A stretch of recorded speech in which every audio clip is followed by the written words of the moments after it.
We sat there and looked at a rocket from Mars, and you just boggled the mind. And the technology caught up, didn't it?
Nice launch trajectory and countdown net. Pad is clear.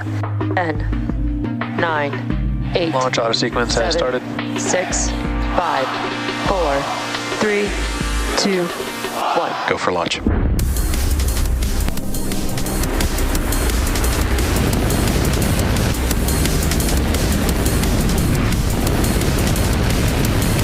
Vehicle is supersonic. Stage separation confirmed. Dragon, separation confirmed.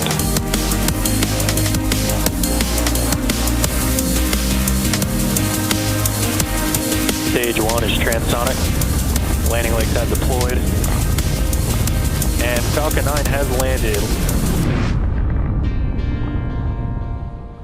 Hello everyone, it is Sunday, August 11th, and you're looking at a live view of our Falcon 9 rocket, awaiting a 7:02 p.m. Pacific time launch from Space Launch Complex 4 East in Vandenberg, California. Today's launch marks SpaceX's 76th mission of 2024 and 360th overall Falcon 9 mission to date. My name is Ronnie Foreman, and I'm a commercial sales manager here at SpaceX, joining you from Hawthorne, California, for our live launch coverage of the Arctic Satellite Broadband mission, also known as ASBM, led by Space Norway. With just 13 minutes and 43 seconds to launch, let's dive right in. On board Falcon 9 today are two Northrop Grumman-built satellites, ASBM-1 and ASBM-2. These satellites will deliver continuous commercial and military broadband capacity to the Arctic region above the 65-degree north latitude. Today's mission is particularly exciting for SpaceX because this is the first time we will be launching to the highly elliptical Molniya orbit. In this orbit, the apogee, or the furthest point from Earth, is about 40,000 kilometers away, and the perigee, or the closest point, can be as close as 600 kilometers. The orbit is also positioned around the Earth by fine-tuning the inclination and argument of perigee, so that the apogee is as far north as possible. Now, the closer a satellite is to the Earth during its orbit, the faster it's moving. So that really high apogee allows vehicles in this orbit to spend a significant amount of time over the high latitudes of the Northern Hemisphere, making passes about every 12 hours, or twice per day. Then, with a perigee of just 600 kilometers, the satellite is moving much, much faster, and it zips across the southern hemisphere before popping back up to the northern side. That careful balance of timing and orbital positioning means that in the Molniya orbit, just two satellites are able to provide around-the-clock coverage of these northern latitudes. We have a great illustration of that orbit coming up, so with that, let's learn a little bit more about today's payload and mission.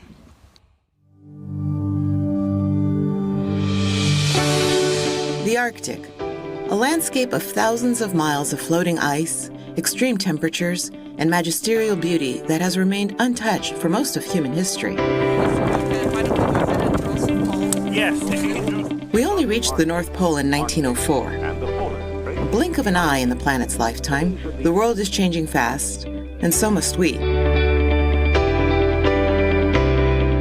The Arctic is growing in importance as governments, organizations, and scientists embark on vital missions.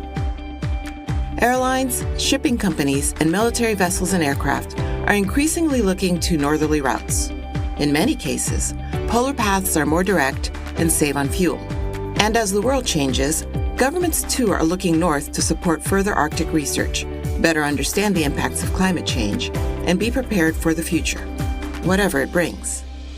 Connectivity holds the key to unlocking it all. The need for high-speed coverage in the Arctic has been a priority for the Norwegian government for a long time. As far back as in 2006, the Norwegian government stated that the Arctic is Norway's most important focus area. We worked with several potential partners for a long time, but it became apparent to us that no single government or commercial company would be able to shoulder an investment like this by itself. The first piece of the puzzle came into place when a representative from the US Air Force approached me during a conference in the US and asked if there was room for a US military payload on board the ASBM satellite. After that, Viasat and the Norwegian Armed Forces were able to commit to the program. The evolving operational environment drove an increased capability needed in the Arctic region. And now that the Arctic is more accessible, maintaining peace in the Arctic region is of the utmost importance. The partnership with Space Norway was explored because it addresses integrated deterrence and building relationships with our international partners and allies. With the growing strategic need for the North Polar region, we provide a more resilient capability. We provide 2 times polar SATCOM, and we've delivered this program faster and with significant cost savings. So Northrop Grumman is the prime contractor responsible for the satellite vehicle, the communications payloads, EPSR payload, as well as the EPS CAPS ground system. So we are providing the end-to-end capability that is the ASBM. In June, Northrop Grumman built 2 satellite constellations for Space Norway's Arctic satellite broadband mission, departed from our manufacturing facility in Dulles, Virginia. This was a sector effort as we provided all 3 major components to bring commercial broadband and protected military satellite communications to the Arctic. We proudly designed, integrated, and tested the ASBM space vehicles, which includes 2 flight-proven GeoStar 3 platforms and X-band and Ka-band payloads. We also provided a pair of EPSR payloads and the EPSR CAPS ground system for this mission. With the launch today of the ASBM satellites embarking Viasat's GX-10 payloads, we take an important step in providing broadband connectivity into the Arctic region. The GX-10 payloads represent an important step in Viasat's evolutional network, providing broadband connectivity for mobility users no matter wherever you are, whether it's aviation, maritime, governments or scientists working in the region. Together through collaboration and teamwork, we're providing connectivity in the Arctic region that's been unavailable in the past, and this is a vital part in the evolution of Viasat's networks. The ASBM program is a groundbreaking effort in an allied, governmental and commercial collaboration, both in a cost-efficient manner as well as showing how governmental and commercial needs can be met. We're already looking into new Arctic projects where we hope to bring in more of our allies, and we're looking forward to providing their first dedicated broadband services to users in the real Arctic.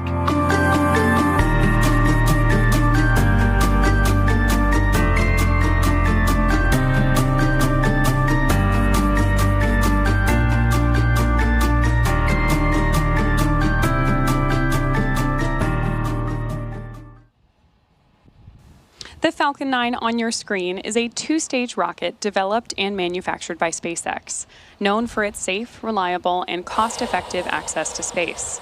It is the most flown U.S. launch vehicle ever, and also the first and currently the only orbital-class rocket capable of reflight. Now, starting at the top of the vehicle, which you can barely see through the fog there on your screen, we've got our carbon composite payload fairing, a protective shell that encapsulates the payload being sent to space. Just to provide a sense of scale here, the payload fairing that you can, again, just barely see on your screen is about 17 feet in diameter. It has enough room inside to hold an average-sized fire truck. The fairing is made up of 2 halves that will separate and jettison away from the vehicle once Falcon 9 reaches space. Today's payloads are, of course, the ASBM satellites, which were manufactured by Northrop Grumman. Continuing down the vehicle, we have our second stage. The second stage is powered by a single Merlin vacuum engine, or MVAC for short. After stage separation, the MVAC engine will ignite and carry the payloads to its final orbit. The Falcon 9's first and second stages are connected by the black interstage, which houses the MVAC engine's skirt and the system that decouples the two stages during stage separation. Below the first stage, which is powered by 9 Merlin engines, that provides the initial thrust to lift Falcon 9 off the ground and move the vehicle through the lower, thicker parts of the atmosphere. Each of these Merlin 1D engines delivers about 190,000 pounds of thrust at sea level, which gives Falcon 9 a combined 1.7 million pounds of thrust at liftoff. After stage separation, stage 1, which is also called the booster, will return to Earth using a combination of those Merlin sea level engines and 4 titanium grid fins located at the top of the booster, which will guide it during its re-entry. The Falcon 9 first stage is also equipped with 4 landing legs that deploy just before landing to allow for vertical touchdown on either a landing pad or drone ship. For today's mission, we will be attempting to land this booster on our drone ship, Of Course I Still Love You, which is currently stationed on the Pacific Ocean. This mission marks this booster's 22nd launch and landing, having previously flown Crew 1 and 2, Sirius XM-8, CRS-23, for strong back retract. IXB, Transporter 4 and 5, Global Star FM-15, ISI Aeros C3, Korea 425, Maxar 1, and 10 Starlink missions. I'm not going to lie, that is one heck of a resume. And of course, prior to the start of our webcast today, the Falcon 9 team performed functional checkouts for both the ASBM payloads and the launch vehicle. At T-minus 38 minutes, the team concluded their go. Strong back retract has started. There's confirmation that the strongback is beginning to pull away from the vehicle. And of course, at this point in our launch lead up, the pre-valves between the first stage and the second stage are open. At the T-minus 7 minute mark, engine chill began to prepare the Merlin engines for flight. The first stage is connected to a launch mount at the base of the transporter erector, or TE, which is that truss structure you can see next to Falcon 9. We heard the nets call out that we are preparing for retraction here in just a couple of minutes.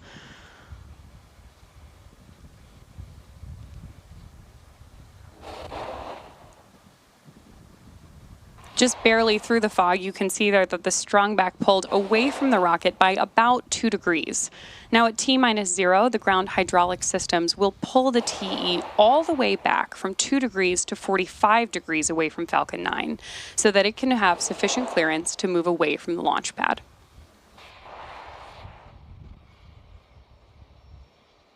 At this point in the countdown, both the first and second stages are nearly fully loaded with 1 million pounds of rocket-grade kerosene fuel and liquid oxygen.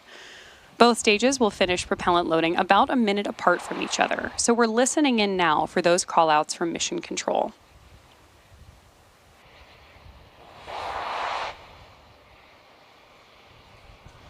Stage 1 LOX load complete. There's confirmation that we have finished loading liquid oxygen on board the first stage, and again, we are standing by for the same call-out for stage 2 in just about 50 seconds. You can, of course, always keep an eye on our mission countdown right in the middle at the bottom of your screen.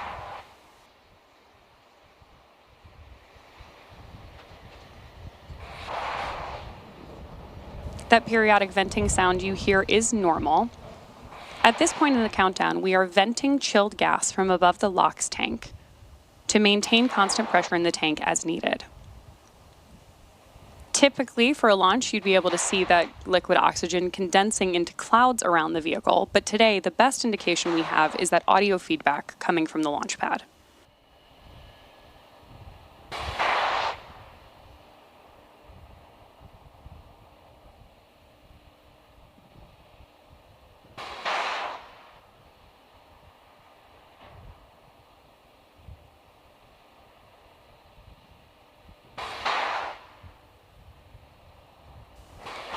We are standing by for that LOX call-out on board stage 2. At which point, Falcon 9 will be fully loaded with 1 million... Stage 2 LOX load is complete. There's that confirmation that we have 1 million pounds of fuel on board Falcon 9. Now the next call out we're listening for is at T-minus 60 seconds that Falcon 9 has entered startup mode. That, of course, will mean that the rocket's autonomous internal flight computers have taken over the launch countdown. Then, just inside of T-minus 2 seconds, we will light the M1D engines for liftoff. At this time, the ASBM payload continues to be healthy, and the Falcon 9 team is tracking no issues on the rocket. The range is green, and weather continues to look good, albeit a bit foggy. Falcon 9 is in startup. Confirmation that Falcon is in startup.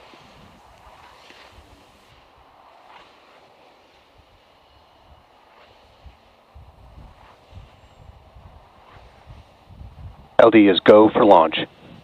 And there you heard that our launch director has given the final go for today's mission. So at T-minus 37 seconds and counting, all systems are ready for the launch of Falcon 9. Let's sit back and watch as the Falcon rocket takes the ASBM mission to space.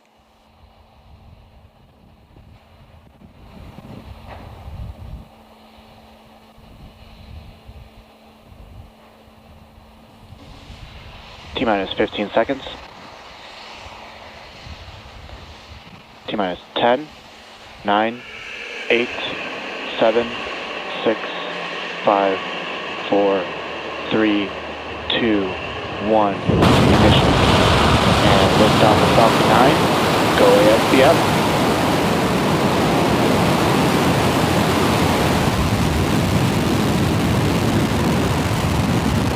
Vehicle pitching downrange. Chamber pressure is nominal.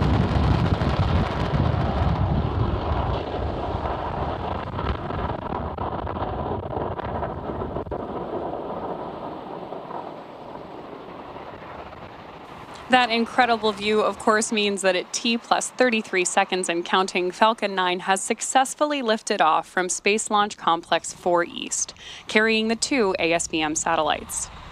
Now, after clearing the tower, as you can see a little bit on your screen Power and here, telemetry are nominal. There's good confirmations that our power and telemetry on board Falcon 9 are looking good. At this point, we're gimbaling the engines on the booster to initiate a slight roll maneuver. Vehicle supersonic. Call out there that Falcon 9 is moving faster than the speed of sound. Max Q. And there's confirmation that we have passed through the period of maximum aerodynamic pressure on the vehicle. As Falcon 9 accelerates through the thicker, lower atmosphere, the air density decreases, but we're picking up speed as we head to space, which means we're shifting the pressure balance on the rocket as we ascend. When Falcon 9 passes through max Q, the point of maximum aerodynamic pressure on the vehicle, the air density has now lowered faster than the increasing speed of the vehicle.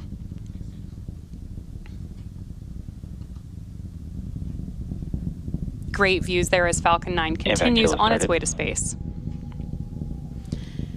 Now, coming up shortly, we'll have 3 events in quick succession, and we should hear all of these called out by Mission Control, starting with MECO, followed by stage separation, and then SES-1. Main engine cutoff, or MECO for short, will shut down all 9 M1D engines on the first stage to slow the vehicle down in preparation for stage separation, which is when the first and second stages of Falcon 9 separate from one another. After stage 1 shuts down its engines and separates from the second stage, the booster will begin to make its way back to land. And the second engine will undertake SES-1, or Second Engine Start 1, where we light the MVAC engine on the second stage for the first time. Let's keep an eye out for all of these events happening in just about 5 seconds.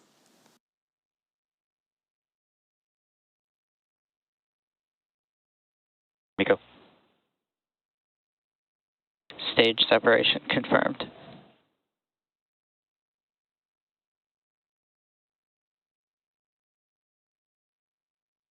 Impact startup. Awesome views and confirmation that we have had main engine cutoff, stage separation, and of course, second engine start 1. So the next major call out we're looking for is fairing separation. Right now, the fairing is protecting the ASBM payloads from the environments on ascent. But once we reach the vacuum of space, they're no longer needed. So at that point, the halves separate and are jettisoned away.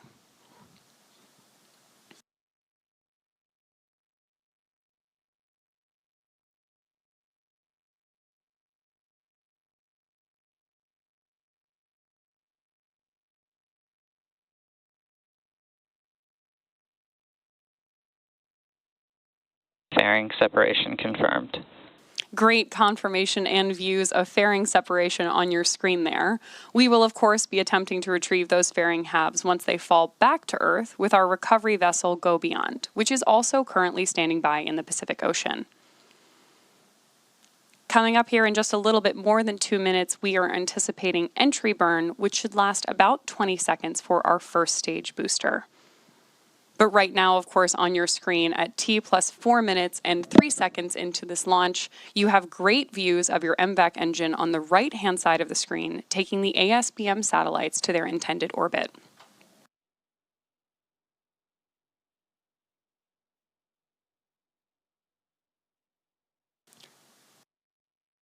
The next major milestone we're tracking for the first stage is the entry burn, which should begin at T plus 6 minutes and 22 seconds. To start the entry burn, we will relight 3 of the M1D engines on board the first stage, which is essentially similar to pumping the brakes to slow down the vehicle as it passes back into the Earth's atmosphere. That entry burn will help to reduce the heat generated from the friction of the atmosphere and reduces aerodynamic nominal trajectories. Good confirmation there that both the first and second stages are on nominal trajectories.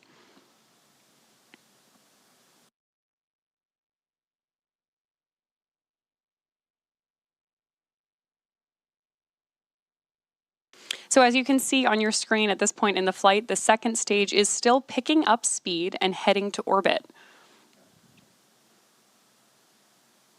On the left-hand side of your screen, you have a great view down the side of Falcon 9 and 2 of those titanium grid fins just atop the booster preparing for landing. Again, the Falcon 9 first stage supporting today's mission is performing this entry approach for the 22nd time.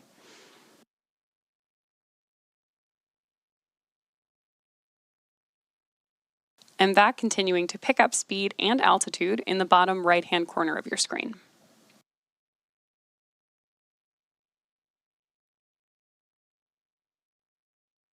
The engines on board the first and second stage are actually quite similar, but the Merlins on the first stage are optimized for sea level. These achieve 190,000 pounds of thrust each during both ascent and descent. The MVAC engine, by contrast, has a much wider nozzle, which you can see on the right-hand side of your screen right now, and is optimized to 220,500 pounds of thrust in the vacuum of space. One of the next major milestones we're tracking here is going... Stage 1 entry burn startup. There's confirmation that we have entry burn startup on board our first stage on the left-hand side of your screen.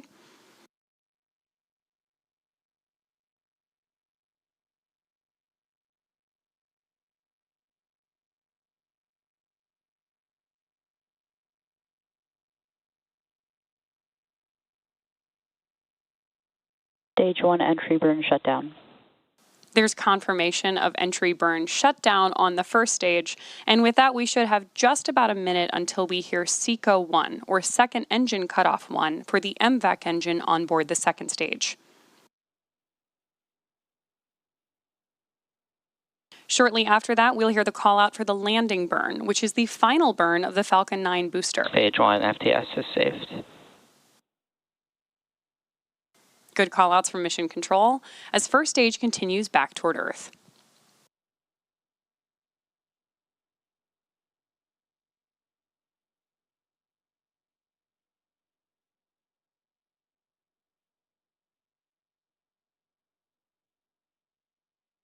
Stage 2 FTS is saved. Stage 2 is in terminal guidance. Good call-outs from Stage 1 transonic. From Mission Control, and with that last one, we know that Falcon 9 continues on its way back to Earth. Great views of those grid fins steering through the atmosphere as well.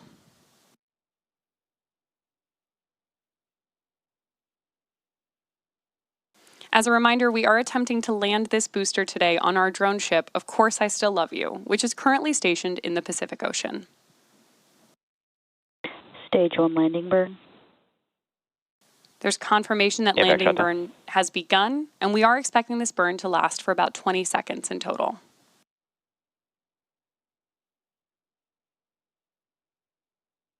Nominal orbit insertion.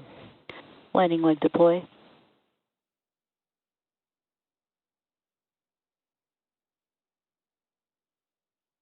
Stage 1 landing confirmed. That was a beautiful touchdown of our Falcon 9 rocket. And of course, in the midst of all that, we also heard confirmation of second engine cutoff and nominal orbital insertion from mission control. Great views of MVAC up there in space with our 2 ASBM satellites on board. And as a reminder, this was our 22nd launch and landing for the first stage we flew today, marking SpaceX's 318th recovery of an orbital class rocket, including the first stage landings for both Falcon 9 and Falcon Heavy. Now we are going to enter roughly a 28-minute coast phase, and then we'll be back for second engine start 2, or SES2, of the MVAC engine on board the second stage at about the T plus 36-minute mark. So for now, kick back and enjoy some space tunes. We'll see you back here for SES2.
rocket from Mars, and you just boggle the mind. And the technology caught up, didn't it?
Hello and welcome back to our live coverage of the Arctic Satellite Broadband mission. We are back from our first coast phase just in time for second engine start 2. In just about 30 seconds, we'll begin a roughly 40-second burn of the second stage MVAC engine, which you've got a great view of right now on your screen. This will be the second burn of our MVAC tonight. The first burn took place at around the T plus 2 minutes and 45 second mark and lasted for 5.5 minutes. This additional burn will place the ASBM payloads into the desired orbit for payload deployment.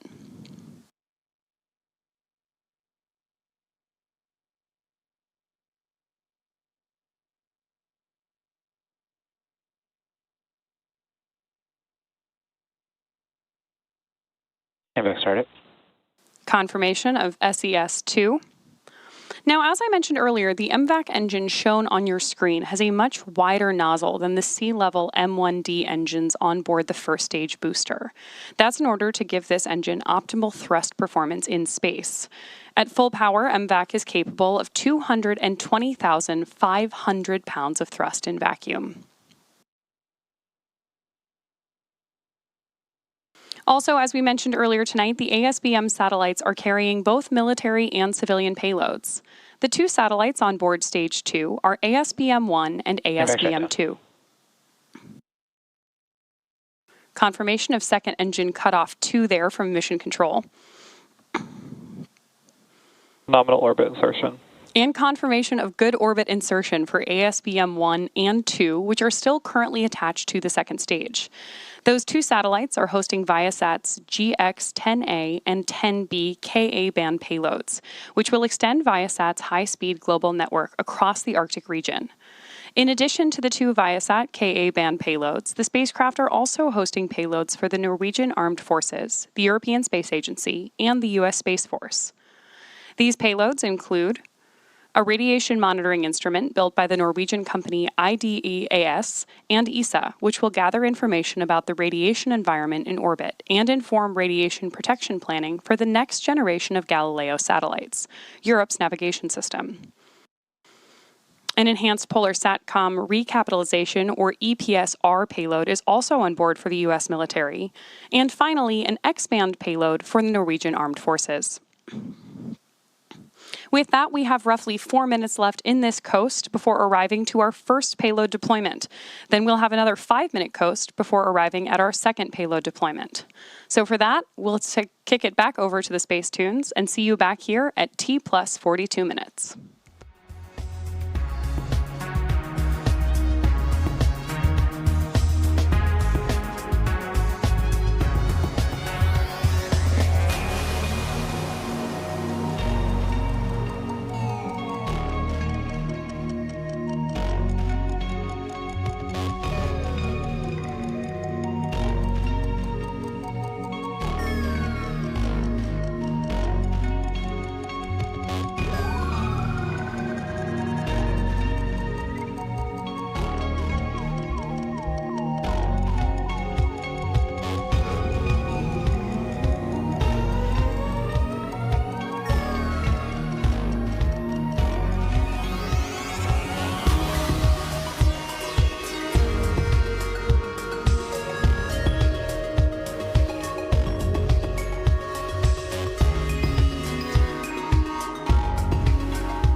Hello and welcome back. We are now just about T plus 42 minutes into today's mission, and coming up next, we have the deployment of the first ASBM satellite.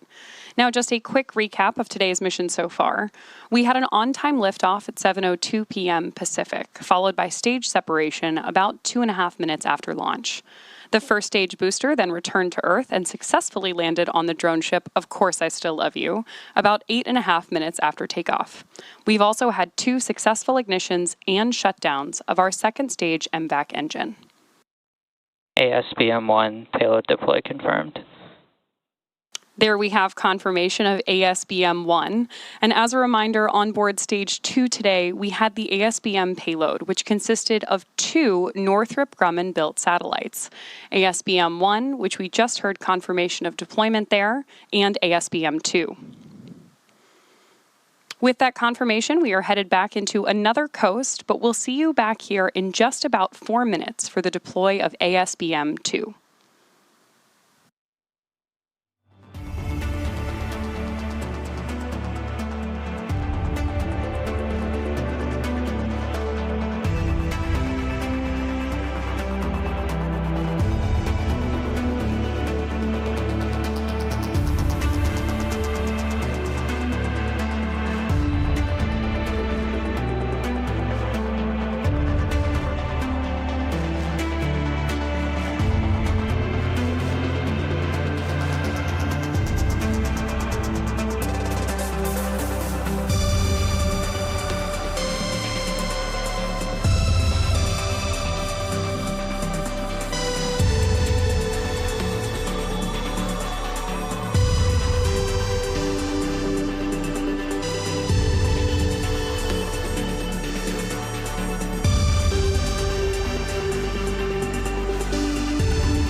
Hello and welcome back to our live coverage of the Arctic Satellite Broadband mission. We are now about T plus 47 minutes and 10 seconds into today's mission, and coming up next, we're waiting for the deployment of the second ASBM satellite. Great views from up in space, and you can see ASBM-1 over on the left-hand side of your screen. Its deployment was just about 5 minutes ago.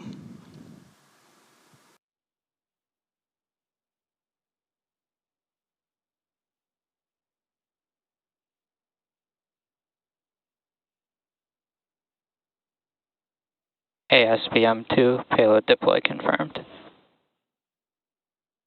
There we heard from Mission Control and have great views on our screen that we have had successful deployment of the ASBM-2 satellite. Now, with that confirmation, we will be bringing today's webcast to a close. Today's mission marks SpaceX's 360th overall mission to date and 76th mission of the year. We want to thank Space Norway for entrusting us with today's mission and all of you for joining us today.